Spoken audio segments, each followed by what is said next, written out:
Order. I apologize, member, for interrupting, but we have to proceed to statements by members, and the member will have 17 minutes and 40 seconds to continue his speech when the House is back engaged with this same topic. Statements by members, déclaration de député. The honourable member for Hamilton East, Stony Creek. Mr. Speaker, one of the last survivors of the Dieppe raid of World War II, my dear friend Fred Engelbrecht, has died. Fred was 22 when the Royal Hamilton Light Infantry hit the beach in France on August 19, 1942. And by that night, 916 soldiers were dead, including 197 of his regimental comrades. Fred was captured after firing at the enemy while the last survivors were being evacuated. Fred's granddaughters, Amanda and Sherry, moved us all to tears, talking especially about not hating those he fought and who took him prisoner, but rather emphasizing the goodness that people and life have to offer. For 34 years after his return, Fred served with the Hamilton Fire Department, and Chief Cunliffe spoke of his outstanding qualities as a professional firefighter. Soldier, fireman, husband, father, grand and great-grandfather, friend. Rest in peace, Fred. We will remember you.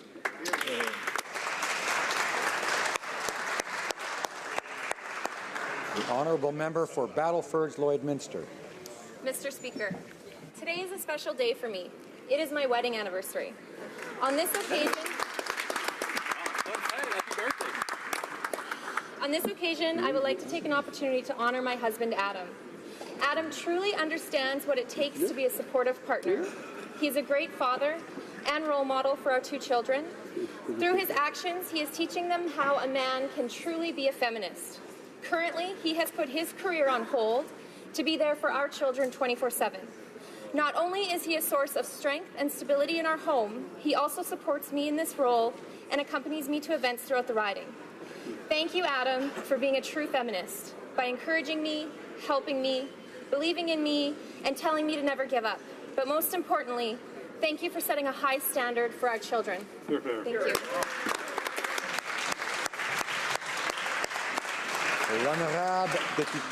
The Honourable Member for Vimy. Mr. Speaker, on May 12th, I had the honour of attending the 60th annual ceremony of l'Escadron 687 Richelieu-Laval. Cadets organizations present wonderful opportunities for children and teenagers to engage in activities where they can develop many important skills and abilities, both as individuals and as a team. These activities help build discipline, learn to work with others, and garner great lifelong friendships along the way. For everyone involved with l'Escadron 687 Richelieu-Laval, thank you for everything you have done for our community and for our children, and for everything that we know you will continue to do. I would like to thank Lena Asaf in particular for her long-standing volunteerism and her dedication to supporting cadets in all of their endeavors. Congratulations on another successful annual ceremony. I wish you many more. Thank you, Mr. Speaker. The honourable member for Nanaimo Ladysmith. To celebrate oceans and defend the coast, Oceans Day Sunday on my home island, Gabriola, drew hundreds, and on Friday, Nanaimo celebrates too. We're all in this together. Healthy oceans keep us healthy. Clean coastal waters generate tens of thousands of BC jobs and billions in economic activity, from tourism to film to fisheries. But the ocean's taking the brunt of climate change, and oil tanker spills from the Prime Minister's pipeline risk everything. So BC people are taking action. 36,000 businesses just voted for the Liberals to include recycling solutions in their abandoned vessels bill. New Democrats built plans to end marine plastic pollution and move open net salmon farms on land. Coastal folks want endangered orcas protected and oil spill response tightened. And we're going to stop freighters free parking in the Salish Sea. We owe the oceans everything. It's far past time to honour that with action. Honourable député de Nickelbelt. Honourable Member for Nickelbelt. Mr. Speaker, today a commemorative ceremony was held for former parliamentarians who passed away. Sister Lynn and I attended the ceremony to pay tribute to those men and women who made a difference, who commemorated the memory of my late father, Gaetan Serré, former MP for Nickelbelt, former colleagues Arnold Chang, Gord Brown, and many others. Although the pain for their loss runs deep, I hope all of these who suffered the loss of loved ones can find peace in their accomplishments. They were passionate, dedicated people. I am proud of my father's legacy, very devoted advocate for social justice. Aujourd'hui, je demande à mes...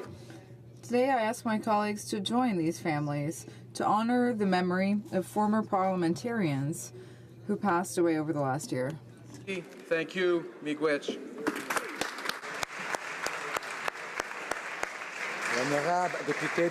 Honourable Member for Beauport-Limoilou.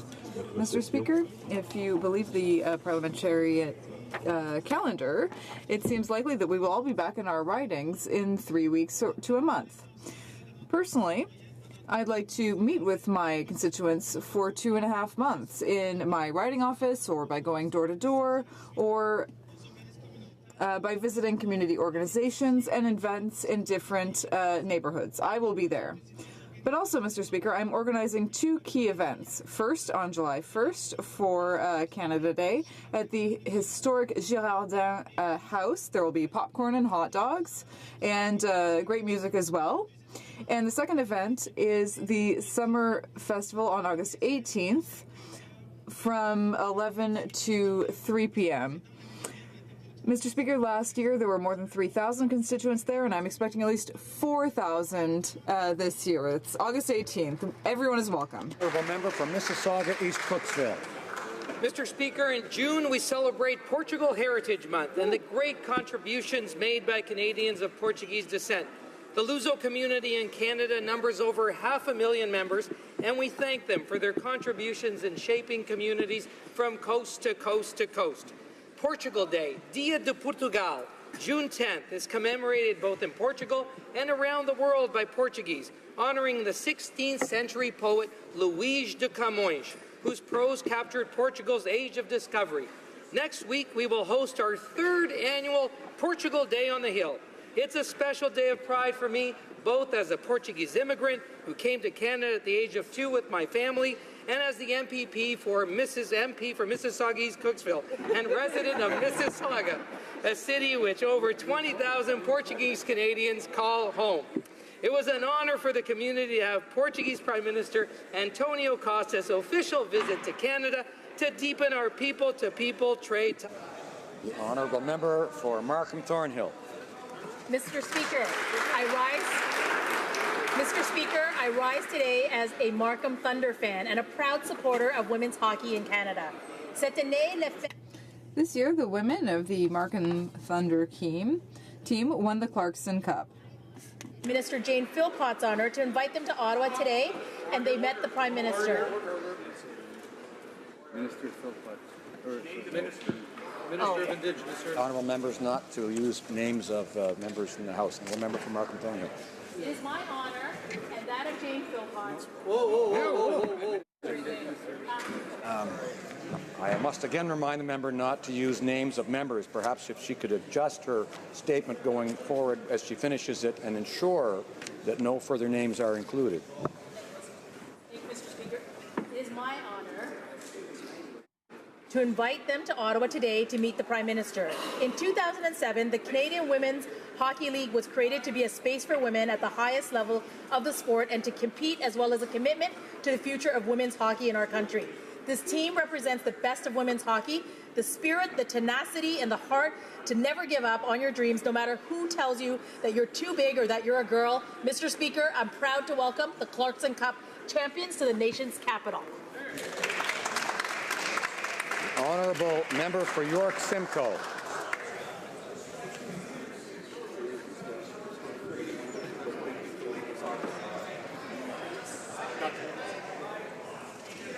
The Honourable Member for York This Simcoe. Wednesday, June 6th, marks the... We'll try one more time. This Wednesday, June 6th, marks the 74th anniversary of D-Day, the Allied invasion of Normandy, commencing the liberation of Europe during World War II. Canada played a large role in planning and execution of Operation Overlord. Canadian soldiers were tasked with capturing Juno Beach. Those liberated appreciated the sacrifices so many Canadians made. An example is located right on Juno Beach. The first building in Europe, liberated during the invasion of Normandy, overlooks the beach on which hundreds of Canadians died. The iconic house, seen in so many photos of D-Day, is known as Maison des Canadiens. Today, the house is owned by the family of Hervé Hoffer. After meeting visiting Canadian veterans in 1984, Hoffer decided to honor the sacrifices made by decorating his house with photographs, flags, and other artifacts. Visitors are welcomed inside the house with gratitude and hospitality. Though Hoffer died in January 2017, we must ensure that the house, one of the most important buildings in Canadian military history, remains open to those who wish to visit and remember the sacrifices made by Canadian soldiers 74 years ago today. The honourable member for Northwest Territories. Mr. Speaker, I'd like to invite members of the House and all Canadians to join me in celebrating National Indigenous History Month beginning June 1st. This is a great opportunity to learn about the culture, the traditions, and contributions of First Nations, Inuit, and Métis in Canada. National Indigenous History Month marks a time to recognize the rich heritage and diversity of Indigenous people and to promote respect, understanding, and appreciation. On June 21st, be sure to share in the celebration of National Indigenous Peoples Day by participating in an event in your area, and I encourage everyone to take part in the variety of unique events that will be taking place all month long. Bless the show, Mr. Speaker. Hear, hear. Député d'Alfred Pellin. Honourable member for Alfred Pellin. Mr. Speaker, June is Italian Heritage Month. It's an opportunity to celebrate the artistic, culinary, cultural, and musical contributions of our Italian-Canadian fellow citizens. The celebration of our strong roots and traditions shows the pride and accomplishments of a strong and united community. You can see our beautiful diversity in the fusion of cultures. While pasta and pizza have become typical dinners in Canadian households, a poutine and smoked meat are now must-haves at Italian marriages. In this spirit, members of all parties will gather tomorrow for the 3rd annual Canada-Italy Day on the Hill to celebrate all things Italian. Viva Italia e grazie Canada per la vostra amicizia and that's amore!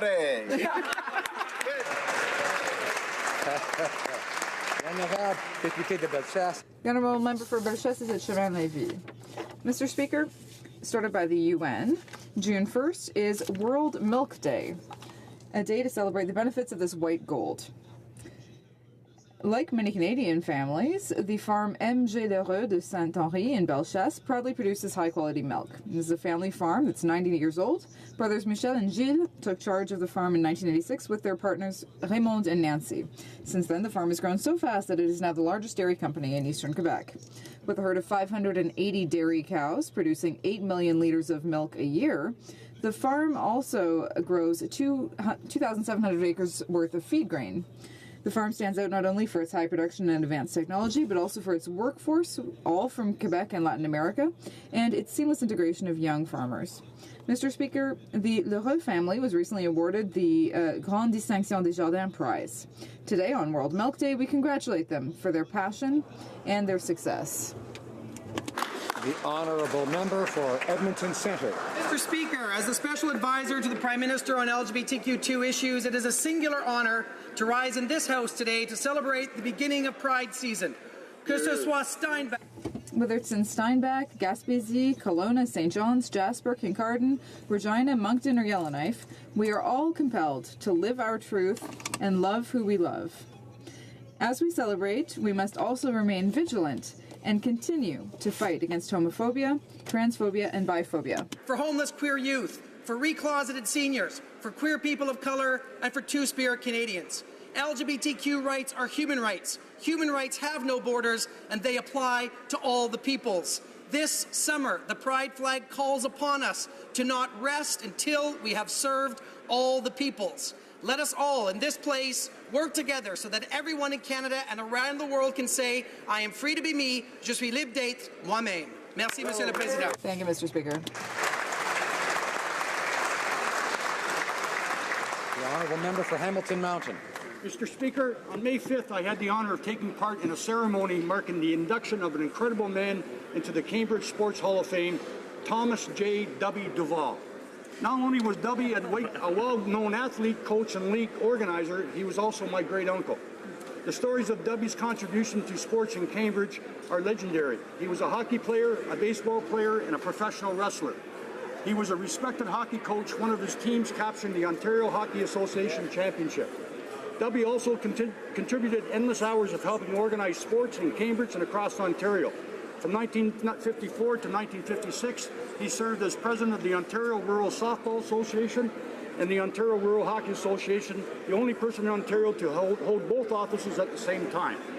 One of 18 children born in Thorold, Ontario, Dubby died in 1973, much too young at the age of 67. It was a great privilege to join Dubby's son and my cousin George and his wife Susan to pay tribute to a man who was truly one of a kind and a great Canadian. The honourable member for Medicine Hat, Cardston Warner. Mr. Speaker, with their criminal justice reforms, the Liberals are making a bad situation worse. Under Bill C-75, the Liberals have created the option to proceed with a large number of violent offences by way of summary conviction rather than indictable offence. This means that violent criminals may receive no more than 6 months in jail or a fine for their crimes. 6 months for terrorist activities, obstructing justice, assault with a weapon, forced marriage, abduction, advocating genocide, participation in a criminal organization, or trafficking, just to name a few. These are serious offenses. Putting these criminals back in the street makes things even worse. It makes less sense. This is another hurdle police have to protect our streets, another barrier for parents to protect their children, another barrier to remove criminals and organized crime from our communities, and another example of the Liberals being soft on criminals and ignoring victims. I call on this government to admit their error and withdraw this bill. L'honorable député de la... General Member for Lac-Saint-Jean. National Cancer Survivors Day is celebrated on the first Sunday of June each year. The day is meant to demonstrate that life after cancer diagnosis can be a reality. Our government recognizes the impact that a cancer diagnosis can have on families and loved ones. That's why we continue to support organizations like the Canadian Partnership Against Cancer, which represents close to $50 million a year. The partnership has had a significant impact on the lives of Canadians, thanks to its work on prevention, early detection, treatment, and support for cancer patients. Thanks to historic investments in Budget 2018, our government is ensuring that our researchers have the tools they need to do their innovative work. Mr. Speaker, I'm sure that our government's measures will help ensure that every day there are more and more cancer survivors. Thank you, Mr. Speaker.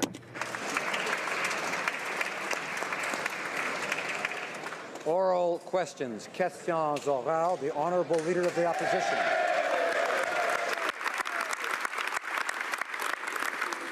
Mr. Speaker, last week was another failure for the Prime Minister. Canadians became shareholders of Trans Mountain to the tune of $4.5 billion, and now we learn that more money went to some very generous bonuses for Kinder Morgan execs. Can the Prime Minister tell us whether he knew that Canadians' money was going to be used in this fashion? And if so, why does he find that acceptable? The Right Honourable Prime Minister. Mr. Speaker, we've protected thousands of jobs in Alberta and across the country, and after visiting workers in Fort McMurray, I told them that their government was standing behind them. And since the very outset, this government has supported thousands of workers working in the oil patch and the energy sector, and we will continue to endeavour to protect Canadian jobs.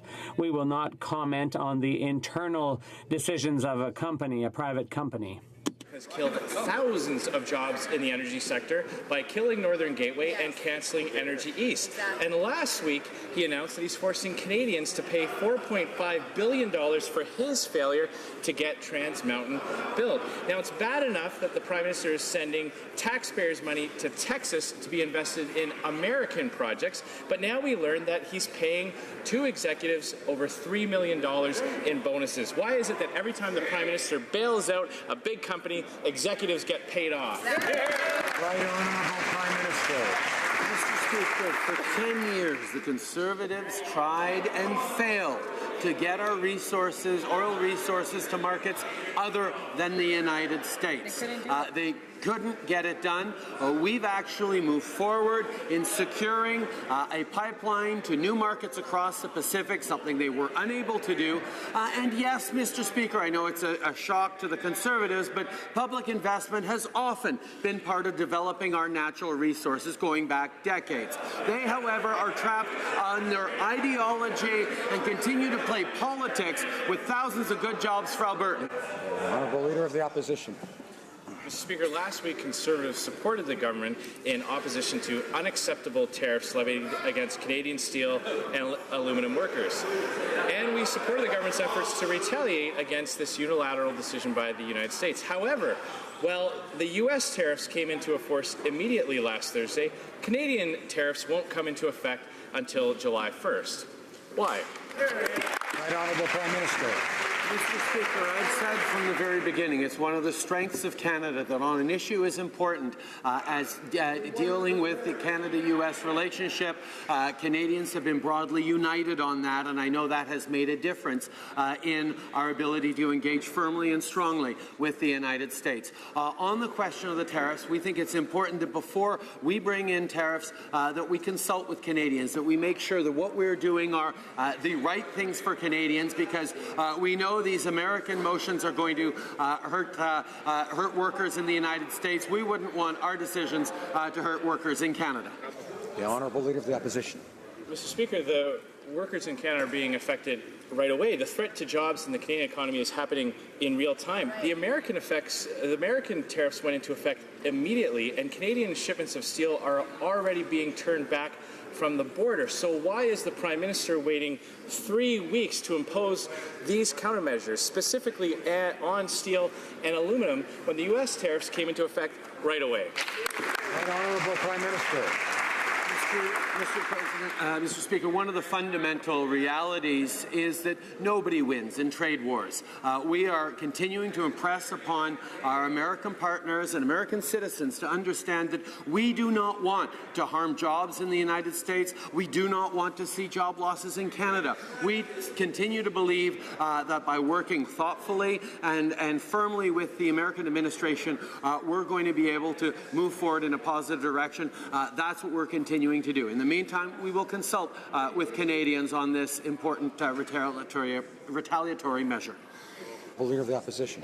Mr. Speaker, Iran's Supreme Leader, Ali Khamenei, tweeted that, quote, Israel is a malignant cancer tumor in the West Asian region that has to be removed and eradicated. This is nothing less than an incitement to genocide, and Conservatives condemn it in the strongest possible language. The Iranian regime is a state sponsor of terror that supports Hamas. This is another reason why it is important for Canada to stand with Israel when they come under attack. But this also highlights the fact that Canada cannot tolerate this hatred. Will the Prime Minister commit now to ending all efforts to normalize relations with Iran? Right Honourable Prime Minister. Mr. Speaker, the position by Iran is unacceptable, and our position on Iran is clear. We oppose Iran's support for terrorist organizations, its threats towards Israel, its ballistic missile program, and its support for the Assad regime. Canada is a steadfast friend of Israel and a friend to the Palestinian people. We are committed to the goal of a comprehensive, just, and lasting peace in the Middle East, including the creation of a Palestinian state living side by side in peace and security with Israel. We continue to support the building of conditions necessary for both parties to find a solution. The Honourable Member for Berthier-Masquinongé. Mr. Speaker, 2 Kinder Morgan execs must be having a good laugh today. The 2 senior execs responsible for TMX will each pocket a $1.5 million bonus. That's $3 million just in bonuses. It's completely ridiculous. This Prime Minister is reneging on his promise to cut subsidies to the oil patch and once again letting the rich get richer. Mr. Speaker, does the Prime Minister think there's nothing strange about these bonuses?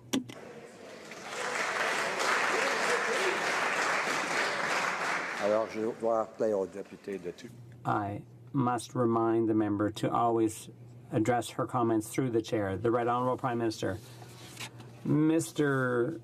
Speaker, $15 billion a year. That's what we're losing currently by having no other markets than the U.S. for our oil exports. And in recent days, we've seen how important it is to have access to new markets through reliable means like pipelines, which will be approved through a process where there's been heightened consultation with Indigenous people and assessments and so on. And we will continue to make investments in the national interest. That's what we're doing. Mr. Speaker, for a government that claims relations with First Nations are the most important relations, forcing the purchase of a pipeline to make sure it gets built over strong and growing opposition from Indigenous communities should be embarrassing. Does the government think expanding a pipeline at all costs through a defective process respects the UN Declaration on the Rights of Indigenous Peoples? The Right Honourable Prime Minister. Mr. Speaker, we fully support the UN Declaration on the Rights of Indigenous Peoples, and we will continue to work in partnership with them. What we'll be doing on this side of the House is listening to all voices and not refusing to listen to those who don't say what we want to hear. We are listening to both sides of the coin. It would be good if all parties here in the House did that. So we're listening to those who are fiercely opposed to the pipeline, but we're also listening to those who see that could be advantageous for their economy and for their community, and that's what people expect us to do. I'm shocked that the government has today chosen to completely disregard its obligation under the UN Declaration on the Rights of Indigenous Peoples. Last week, the Prime Minister voted in favor of developing a recognition and implementation of rights framework in partnership with Indigenous peoples. 5 days later, he has failed his first test. Does the Prime Minister understand that respecting the rights of First Nations, Métis, and Inuit peoples means respecting even those who do not agree with him? And to the Prime Minister, do not tell me I don't understand. Honourable Prime Minister. Mr. Speaker, I respectfully suggest that indeed during consultations and listening and working to build reconciliation with Indigenous peoples means listening to all voices of the Indigenous community, including those who disagree with us. We have a tremendous depth of respect for all Indigenous voices, those who oppose the pipeline and those who wish the pipeline to move forward. And it is working with them to allay fears and create opportunities that all Canadians expect of this government on the path to reconciliation. Member for Skeena-Bulkley Valley. Canadians were stunned to watch this climate-fighting Prime Minister promise to end fossil fuel subsidies and then go out and buy himself a used pipeline, a 65-year-old pipeline with our money. And these geniuses paid 8 times the price that was bought for just a few years ago. Adding insult to injury to this public bailout, it includes a $3 million bonus to Kinder Morgan executives. Sorry, not sorry isn't going to cut it this time. So will Liberals come clean and table the deal on the Kinder Morgan bailout so all Canadians can see just how they ripped us off? The Right Honourable Prime Minister.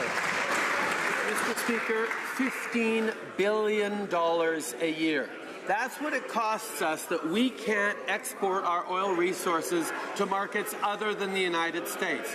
Now, the Conservatives who pretended they were great friends of the oil industry weren't able to achieve that in 10 years of trying, and we are now able to secure a pipeline that gets our oil resources to new markets. On top of that, Mr. Speaker, it goes within a pan-Canadian framework on climate change that includes a national price on carbon pollution right across the country, that includes a historic oceans protection plan. The honourable member for Mégantic-l'Érable. Mr. Speaker, Canadian farmers are up against a two-faced Liberal government that tells one and all it's defending supply management while at the same time secretly negotiating away market share. That's precisely what the Prime Minister admitted on NBC. Canada will be flexible around access to the dairy market in NAFTA talks. What hypocrisy, Mr. Speaker. I'd like an honest answer, yes or no. Have the Liberals proposed a deal with the Americans that would sacrifice a percentage of the supply-managed market? The Honourable Minister of Agriculture. Speaker, as I said many times in this House, our government strongly supports and is committed to the supply management system in this country. The Prime Minister, myself, the Minister of Foreign Affairs, Cabinet Ministers and caucus, and indeed the trade negotiators at NAFTA clearly indicated the Canadian direction. Mr. Speaker, this is the party, the Liberal government is the government that put supply management in place, and it's a Liberal government that will protect supply management. Thank you, Mr. Speaker. Member for Foothills. Front of pack labeling, food guide, grain backlog, bungled trade agreements, tax hikes. The Liberal attack on agriculture is devastating. Now the Agriculture Minister is claiming that farmers support the Liberal carbon tax. Has he even spoken to Canadian farmers? The chair of the Western Wheat Growers Association said, "I don't know who's briefing the minister, but he is dead wrong if he thinks farmers support the carbon tax." How can this minister speak for agriculture if he is so out of touch with Canadian farmers? The Honourable Minister of Agriculture. Mr. Speaker, my honourable colleague is well aware that Canadian farmers are great stewards of the land who know the importance of protecting the environment, and they're making vital contributions to climate change. We know farmers have some concerns, and that's why gasoline and diesel fuel for on-farm use is exempt under the federal backstop. Under the previous Conservative government, unlike the previous Conservative government, we have invested in agricultural research and science. In fact, Mr. Speaker, it's the Conservative government that cut finance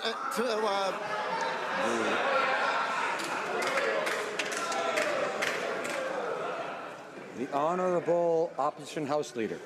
Well, Mr. Speaker, let me be clear. Canadian farmers do not support a carbon tax.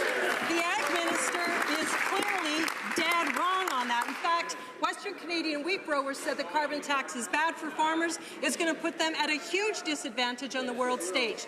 So will the Ag Minister finally admit that the carbon tax is bad for farm families? And maybe while he's at it, tell those families how much the carbon tax is going to cost them. The Honourable Minister of Agriculture. Thank you, Mr. Speaker. I know my honourable colleague is well aware and understands that farmers are great stewards of the land. They understand how important it is to take care of our environment, and we have farmers have great concerns. So that's why diesel fuel and gasoline was exempt under our federal backstop.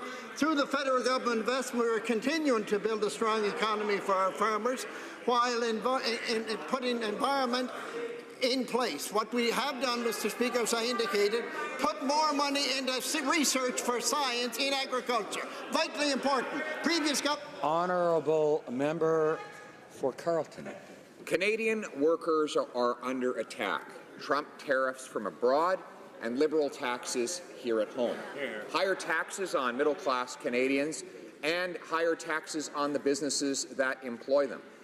Ironically, the same companies south of the border who are pushing for this protectionism will also benefit from the carbon tax here in Canada that will drive money, jobs, and income into that country. How much will this carbon tax cost the average Canadian steel and aluminum worker? The Honourable Parliamentary Secretary to the Minister of Environment. Mr. Speaker, Canadians know that we can fight climate change and grow our economy at the same time. And that's what our plan is doing, and Mr. Speaker, it's working. Canada's emissions are dropping while the economy grows. In the past 2 years, 600,000 new jobs, Mr. Speaker. Unemployment rates are at the lowest level in decades. Since 2016, Canada has led other G7 countries in economic growth. Putting a price on pollution will make Canada's economy stronger over time. It will create good economic progress. It will create good middle-class jobs, and it will do the right thing for our children and for the future of the planet. Honourable Member for Carleton. Well, everybody knows that Donald Trump wants to take our money and our jobs. What we can't understand is why the government of Canada is helping him. Higher taxes here at home make it very difficult for Canadian businesses to compete south of the border. In fact, Canadian investment in the United States is up 2/3 since this Prime Minister took office, and American investment in Canada is down by half. So money is going that way, and jobs will soon follow. How much will this carbon tax cost the average Canadian worker? Honourable Parliamentary Secretary. Mr. Speaker, it's very evident that the Conservatives don't have a plan to address climate change. They They are missing the boat on the future economic opportunities enabled with addressing climate change in a thoughtful and substantive way. According to the World Bank, the Paris Agreement will open up $23 trillion of opportunities. We are focused on ensuring that we're driving clean technology, that we're moving forward with an agenda that will address environmental imperatives and do so in a way that will create a stronger economy for Canada in years to come. Hear, hear. Honourable member for Carleton. Mr. Speaker, they say they're trying to put a price on something. What they're doing is putting a price on hiring Canadian workers. Those same workers will bring with them higher payroll taxes and now higher carbon taxes, taxes that those companies will not have to pay south of the border. So while the government of Canada is now sending $4.5 billion to a Texas company to build pipelines in a jurisdiction that competes with Canada, it raises taxes here at home to drive jobs outside of our country. How much will this carbon tax cost the average Canadian worker? The Honourable Parliamentary Secretary. Mr. Speaker, Canadians know that climate change is real, and they expect us to take strong action to address climate change, and that is exactly what we are doing. We have taken action through the Pan-Canadian Framework on Clean Growth and Climate Change to accelerate the phase-out of coal, to put methane regulations in place, to promote green infrastructure, to do a whole range of things that will allow us to both stimulate the economy, grow the economy of the future, and to fundamentally address the critical issue of climate change going forward. Unfortunately, the opposition is making this a partisan issue. Climate change is something that is in the interests of every Canadian and every human being on this planet, and it is something that they should not play. The Honourable Member for Jonquière. Mr. Speaker, Canadian steel and aluminum workers are facing tremendous uncertainty. The decision to slap punitive tariffs on our industries was completely scandalous. The Trump administration has gone too far, and Canadian aluminum and steel are going to pay the price for it. We're glad the government's meeting with industry to discuss a solution to this crisis, but they also have to meet the needs of workers. When is the Prime Minister going to negotiate a compensation program for workers like Quebec is gearing up to do already?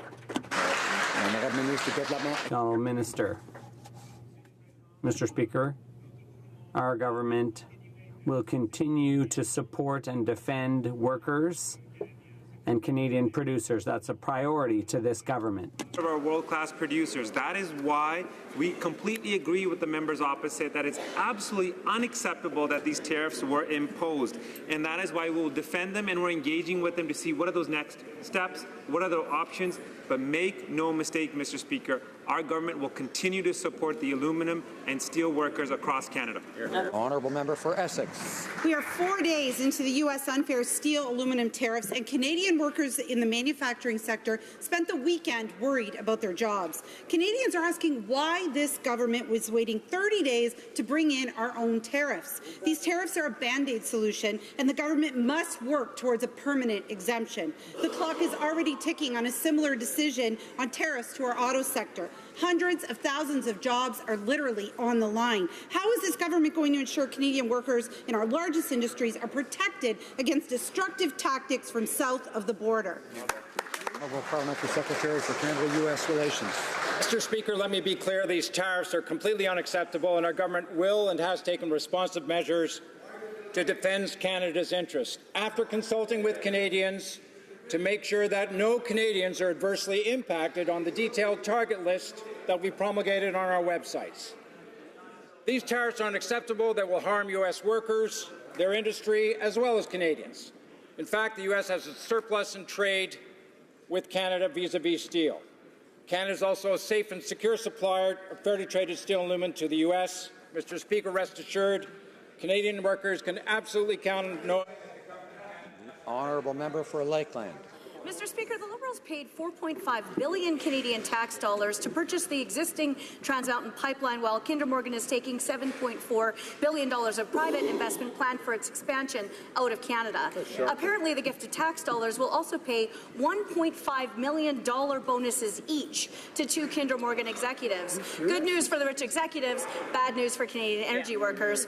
Why is the Prime Minister paying mega bonuses to millionaires with taxpayer dollars while middle-class Canadians in the same industry struggle to find work? The Honourable Parliament, Minister of Finance.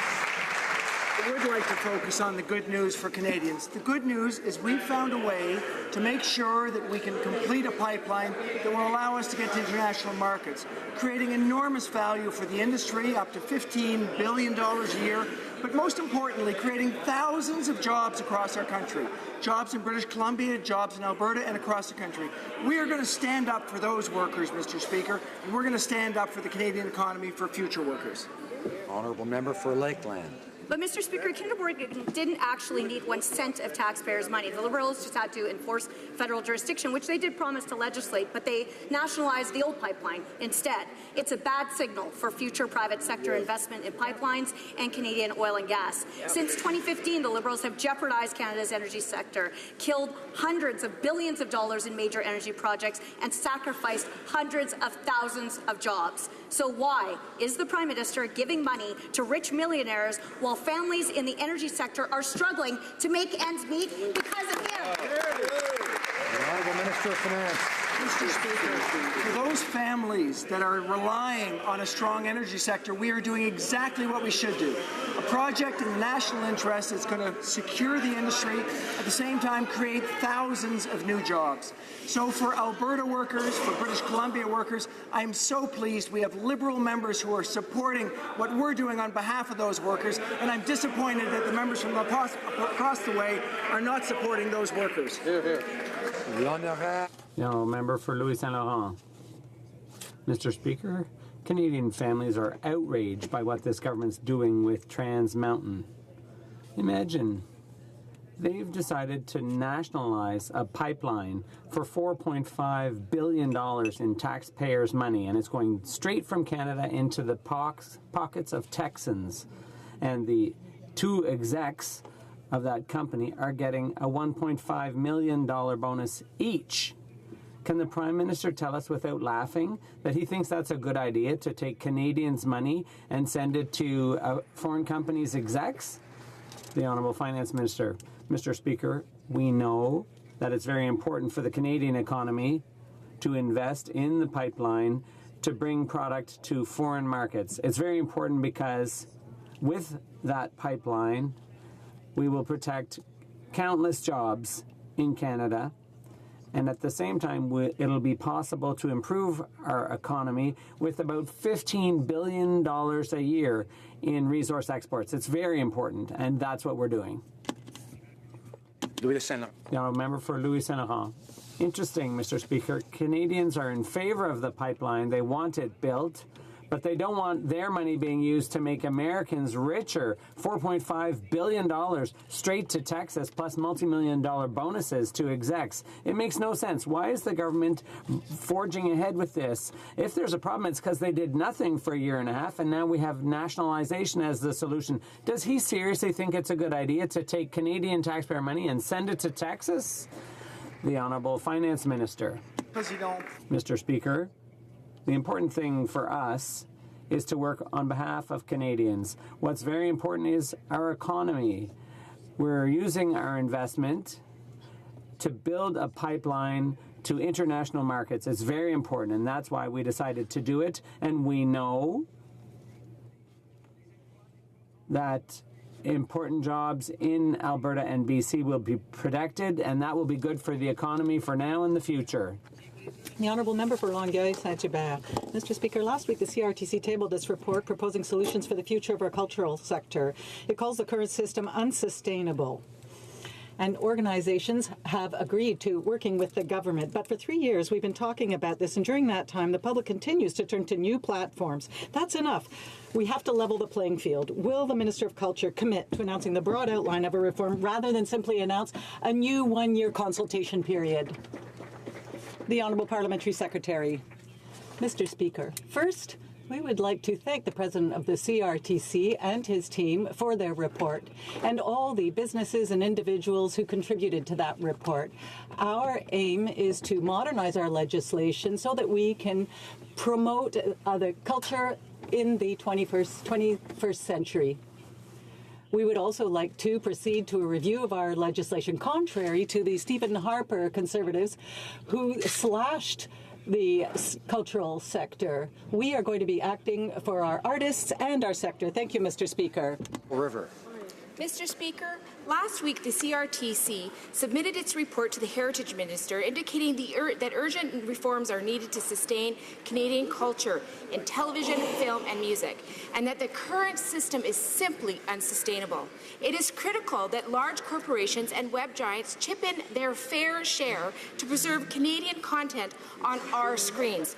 We don't need another study or yet another consultation. We need action now. Right. Will the Liberal government stop dragging its feet and commit to reforms today? Bravo. Parliamentary Secretary to the Minister of Canadian Heritage. Mr. Speaker, first we'd like to thank the CRTC Chair, Ian Scott, and his team for their report and the many companies and creative industry players who contributed to it. Ultimately, our objective will be to modernize our laws for the 21st century in order to protect and promote our culture.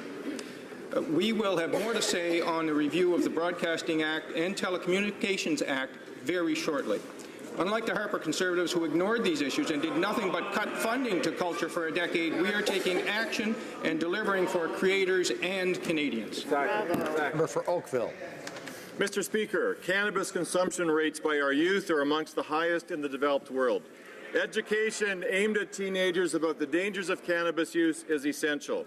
As a hockey dad, I have taken my son William to many Oakville Blades hockey games. I know how influential professional hockey players can be as role models.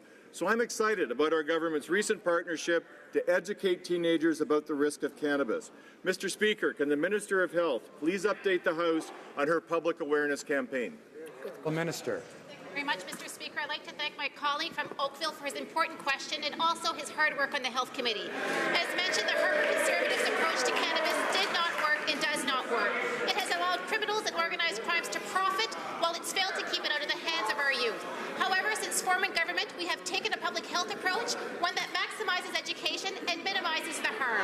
Last week, I was extremely pleased to announce that we are partnering with the Canadian Hockey League to allow youth to hear from players about how making healthy choices can help them achieve their life goals. Thank you, Mr. Speaker. The Honourable Member for Charlebourg-Saint-Charles. Mr. Speaker, more than 20,000 individuals entered the country illegally in 2017. To date, in 2018, that number is higher than 8,000. The 2004 Third Safe Country Agreement no longer reflects what is happening. In fact, it's encouraging massive illegal immigration at our borders. The Minister of Immigration has spoken about renegotiating this agreement, but nothing has been done except partially reimburse Quebec for its expenses. Will the Prime Minister show leadership and come forward with concrete proposals for our borders? The Honourable Parliamentary Secretary to the Minister of Immigration. Thank you very much, Mr. Speaker. We're very aware of the fact that irregular migrants are putting pressure on the borders. Mr. Speaker, he spoke about funding, and I have the pleasure of announcing that we've invested $50 million in Quebec, Ontario, and Manitoba, because they are the ones who are most affected by the housing needs.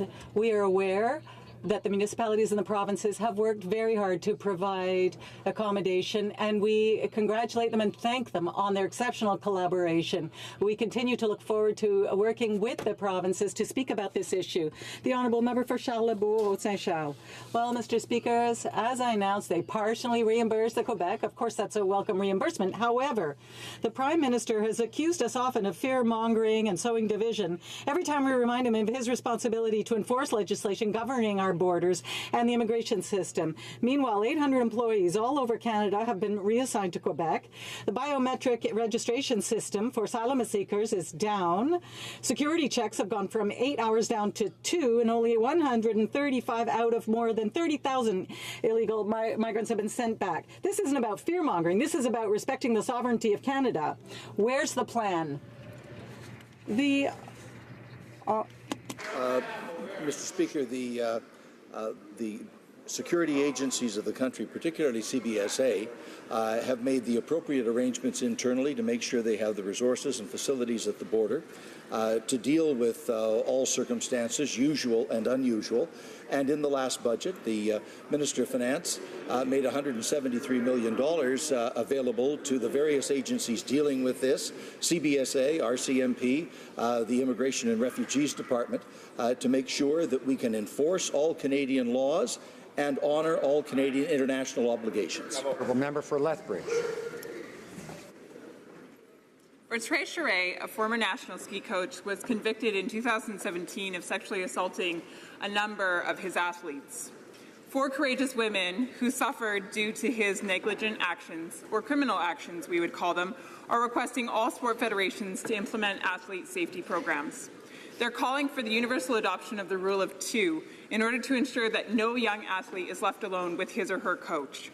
In response to these courageous women, I'm asking what actions will the Minister of Sport commit to taking in order to stand up for young athletes in Canada? Minister. Mr. Speaker, there is no tolerance of harassment of any kind. All Canadians deserve the opportunity to participate in a sport environment that is free from discrimination, harassment, or abuse. We have established a working group on gender equity in sport, which will examine a number of issues, including harassment, discrimination, and abusement in sport. All federally funded sport organizations must have anti-discrimination, harassment, and abuse policy in place to be eligible in funding. We will be announcing changes to strengthen our policy in the coming weeks. Member for Calgary-Midnapore. Mr. Speaker, today 4 victims of the former national ski coach Bertrand Charest spoke publicly about how the actions of this predator had affected them. I am thinking of all these people. They are calling for protection for young athletes. What will the minister do? Honourable Minister of Sport. Thank you for the question. Said there is no tolerance of harassment of any kind. We've established a working group on gender equity in sport, which will examine a number of issues, including harassment in sport. All federally funded sport organizations must have an anti-discrimination, harassment, and abuse policy in place to be eligible for funding. We will be announcing changes to strengthen that policy in the coming weeks. Member for Courtenay-Alberni. Mr. Speaker, while new dedicated funds to research post-traumatic stress injury disorder is welcomed, research is just one element in this crucial fight. We cannot have a conversation about PTSD without a conversation about treatment. Many were hoping that dedicated resources for treatment facilities would also be announced. We know that a lack of PTSD treatment is a significant contributing factor to the recent deaths by suicide of our veterans.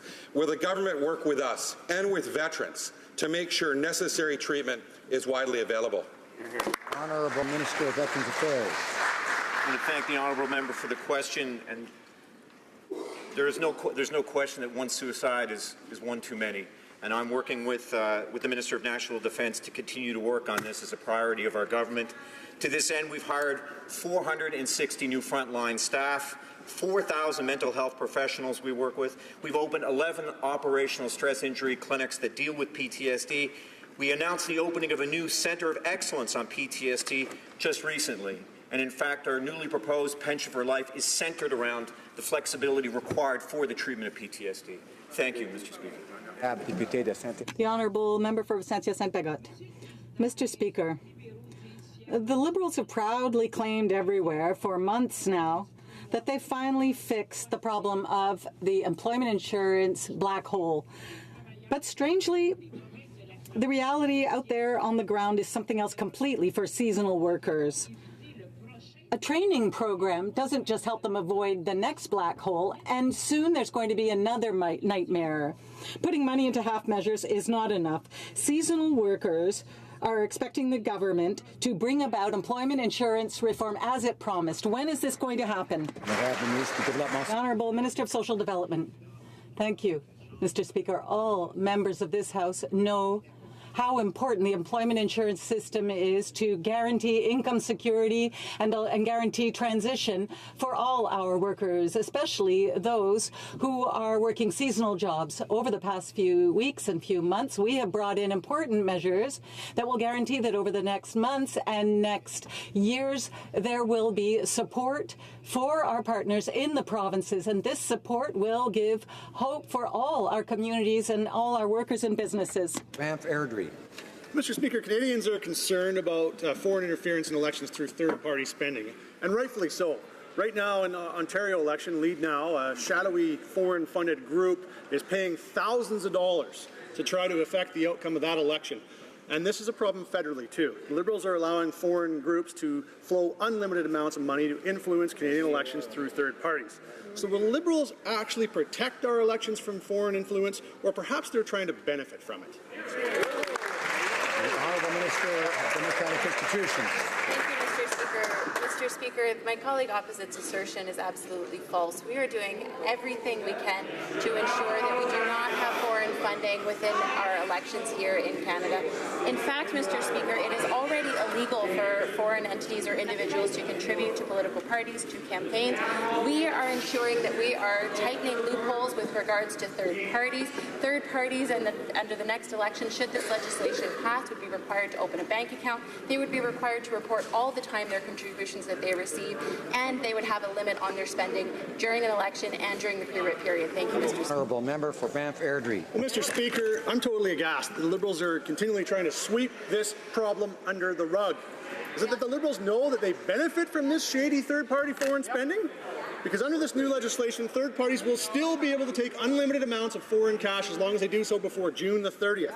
Now, money that will be directly used to influence the outcome of Canadian elections, Mr. Speaker. So can the Minister explain how this isn't just the Liberals acting in their own self-interest once again, instead of protecting Canada's democracy from foreign interference?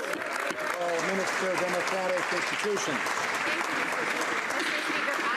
Absolutely aghast that the member opposite is fear-mongering in this way. Mr. Speaker, we take foreign influence in our elections extraordinarily seriously, whether as regards to foreign funds, which is what we are doing in this legislation to ensure that not just with the 6 months prior to an election, as the previous government had done, the previous Conservative government, might I add, that in fact we would require third parties to report all the time the funding that they have, to open a bank account to assert that only the money used is Canadian, and furthermore, we are also taking actions with regards to cybersphere and foreign influence, Mr. Speaker. We are going to protect our next election. Thank you, Mr. Speaker. Député de Beauport-Limoilou. Honourable Member for Beauport-Limoilou. Mr. Speaker, next Friday and Saturday, the citizens in my riding will be right at the heart of the G7 action for good or bad reasons, because we live between Quebec City and the area of Charlevoix. Already, an anti-G7 demonstration has been planned in Beauport, right where the highway heads to Malbaie. Several citizens and business owners are worried, and they're also still in the dark about any kind of compensation. They want to know if there will be any. If there is vandalism or disturbances causing material damage, will citizens and business owners be compensated? Honourable Parliamentary Secretary to the Minister of Global Affairs. Mr. Speaker, first I can assure my colleague opposite that procedures for businesses that will be affected are the same that were there in 2010 when they were hosts of the G7. Furthermore, we are actively collaborating with all regional partners, local communities, First Nations, the Government of Quebec, Quebec City as well. We have held a public meeting to hear the voices of local citizens. This meeting will generate important economic benefits for the whole region. The Honourable Member for Brossard-Saint-Lambert. Mr. Speaker, by improving the CPP, bringing the age back down to 65 to qualify for the Guaranteed Income Supplement and Old Age Security, and by making registration for the GIS automatic, our government is always looking for ways to fix problems that are important for Canadian seniors. Last week, the Minister responsible for seniors met with the National Council for Seniors. Can the Minister tell the House how the Council for Seniors will help the government continue to respond to the needs of Canada's seniors? The Honourable Minister. Thank you, Mr. Speaker. And I'd like to begin by thanking my colleague from Brossard-Saint-Lambert, for her remarkable work with seniors. The National Council for Seniors is a major partner whose experience is very broad in providing quality services to all our seniors. And given that we have the opportunity and the good fortune of being able to collaborate with Dr. Suzanne Dupuis-Blanchard, who is now leading the National Council for Seniors, so that she can help us to work hard for seniors. Prince George. Mr. Speaker, from the very beginning, the minister has prioritized his Liberal family and friends over the hardworking, good people of Grand Bank. He compromised a 25-year surf clam success story for partisan gain. And in the words of the Fishery Council of Canada, he has undermined Canada's fisheries sector. With all the controversy, it now appears the minister has been informed that 5 nations can't even secure financing. When will the minister admit he's created a disaster, start a new, fair and open and transparent process, and recuse himself from the file? Parliamentary Secretary to the Minister of Fisheries. Speaker, as I've risen to say in this House many times, many of these allegations are unsubstantiated. Our government believes that increasing Indigenous participation in offshore fisheries offers a powerful opportunity to advance reconciliation. That's why we created a process that we're proud of to consult industry and Indigenous communities on potential participation in the surf clam fishery. This process was similar to the one undertaken by the previous Conservative government, except that they forgot to include Indigenous people, Mr. Speaker. We did not forget, and we're focused on how this is benefiting the highest number of Atlantic Canadians and First Nations in Atlantic Canada and Quebec, Mr. Speaker. For London, Fanshawe. Mr. Speaker, the Canada Post retail outlet in Bentley, Alberta is closing, and residents will be forced to travel more than 22 kilometres each way to access postal services. Not only is this absolutely unacceptable, but it's also a direct violation of Canada Post's own charter. Canada Post has apologized for the inconvenience, but apologies just don't cut it. What will this government do to ensure that communities like Bentley have access to full postal services? Minister of Public Services and Procurement. Thank you, Mr. Speaker. Our government has introduced a new vision for Canada Post that puts service front and centre and fulfills our platform commitments. Part of that vision includes reinvesting profits in Canada Post service and innovations. We certainly encourage Canada Post to expand its partnerships for the benefits of Canadians, and we heard loud and clear that from the Canada Post review, that it should focus its efforts on excellence in service and its core functions, and agree with this view. The honourable member for Guelph. Thank you, Mr. Speaker. Even today, there are Indigenous children living on reserve in Canada who cannot safely drink, bathe in, or even play in the water that comes out of their taps. This is why we committed to ending long-term drinking water advisories on all public systems on reserve by March 2021. Can the Honourable Minister of Indigenous Services please update this House as to actions being taken to ensure reliable access to clean drinking water on reserves? Thank you, Mr. Speaker. Honourable Minister. Mr. Speaker, I thank the member from Guelph for his question and his advocacy on this issue. I'm happy to report to the House that as of today, we have lifted 62 long-term drinking water advisories for public systems on reserve.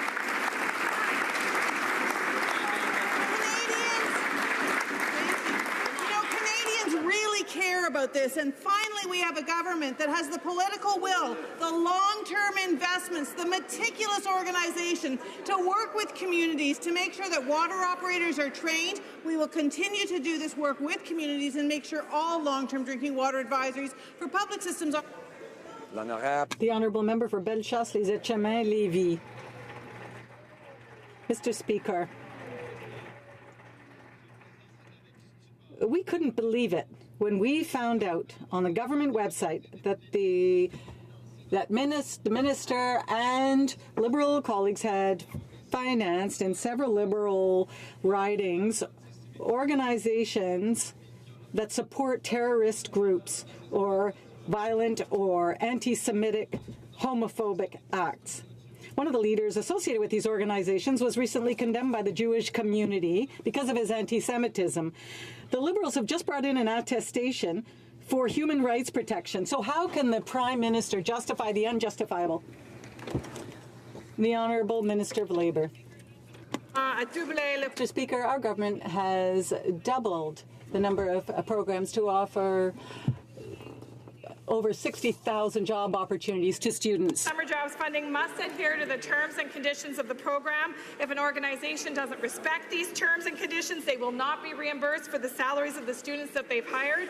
I've asked my department to look into these organizations, and we will continue from there.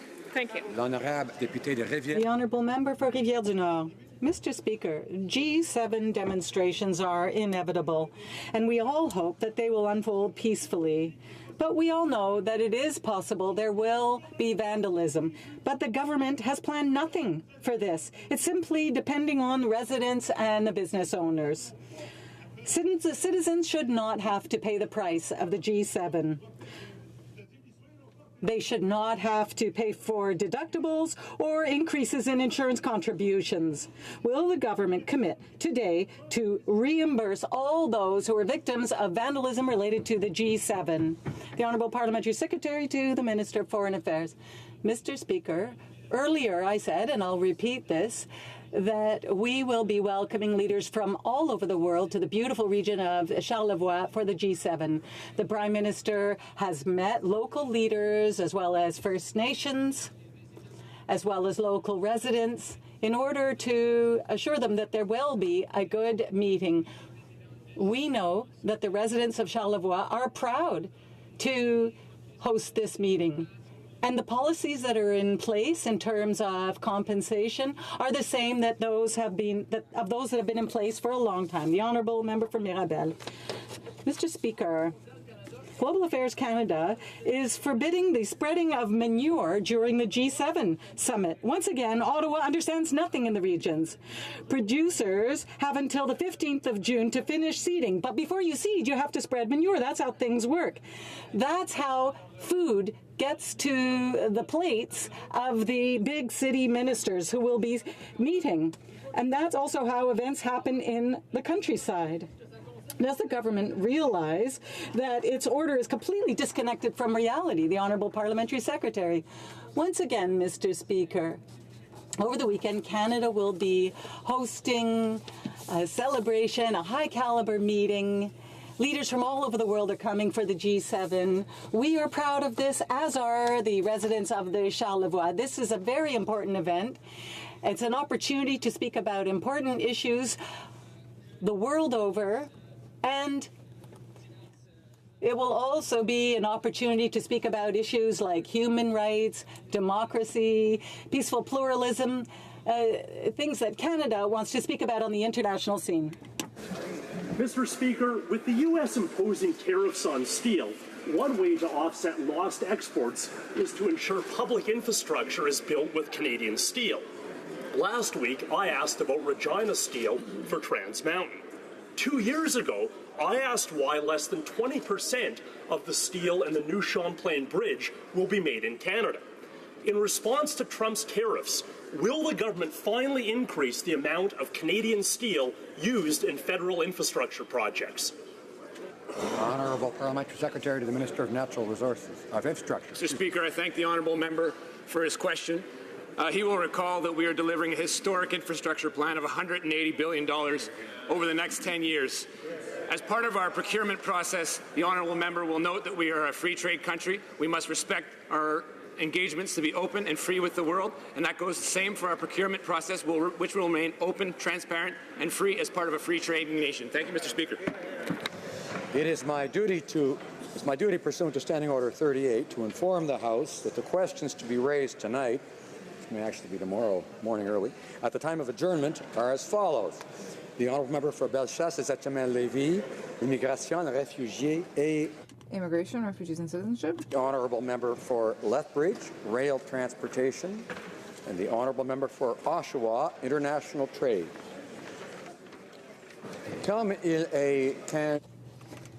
It being 3:07 p.m.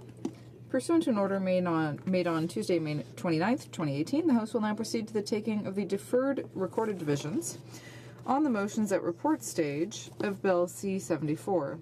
Call in the members.